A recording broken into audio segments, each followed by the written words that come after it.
Hello and welcome to your mom's favorite channel. And today we'll be making some motherfucking no-bake milk tart. So let's start off with the crust. One would normally use biscuits to do this. I didn't have any, so I used rusks. 4 rusks will be enough for one big milk tart. Just blend it until it becomes fine enough to start clumping together. And then add some vegan butter, anything from 50 to 100 grams depending on what you use to make the crust. Just gradually add the butter until everything starts clumping together in the blender. Get out your pie tin. Make sure to lube it up good and then add your crusty bits to the tin, and feel free to experiment with different molds. I'll be dividing a little bit into each of them. Use something with a flat surface to flatten the crust, and make sure to lube that up as well to prevent sticking. And once done forming your crust, throw this into your freezer for at least half an hour. And now for the filling. And as the name implies, he needs some milk! You can use any plant-based milk, sweetened or unsweetened, it doesn't really matter, as long as it's a fairly neutral tasting milk. In a pot, add 3 cups of your desired plant-based milk, 1 cup of white sugar, a pinch of nutmeg, 2 tablespoons of oil or 2 tablespoons of vegan butter, and a pinch of salt. Give everything a good whisk and turn the heat up to medium-high. And make sure to keep an eye on it, as this stuff can boil over very quickly. In a separate container, measure out 3 heaped tablespoons of cornstarch and 3 tablespoons of all-purpose flour, and this is what will make the tart set.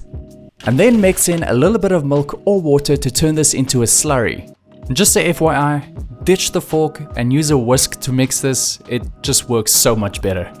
And by now, your milk mixture should just about be boiling, and as you can see here, it boils over very quickly. Just add your cornstarch slurry to it, turn the heat to medium-low, and keep on mixing. Let that cook for 3 to 5 minutes while stirring constantly, and then we can add this to the crust. And by now your crust should have been in the fridge for at least half an hour. I think a good ratio to follow to get this kind of filling to set is using 1 heaped tablespoon of cornstarch, 1 tablespoon of all-purpose flour per 1 cup of liquid.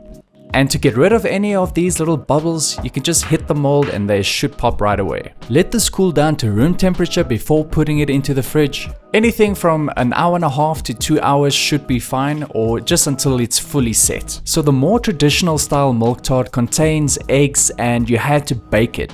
I never really enjoyed that. I much prefer the kind that you would buy at the grocery store, and this is the closest to that I've ever had since becoming vegan. And the last thing to do is to top it off with a good amount of cinnamon. But don't add too much.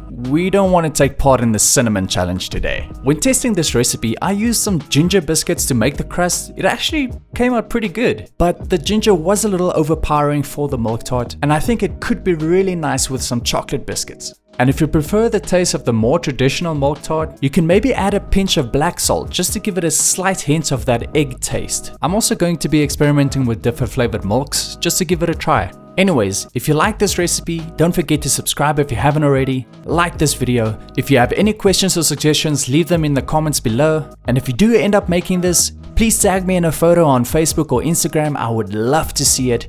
And as always, I'll see you in the next one. Peace!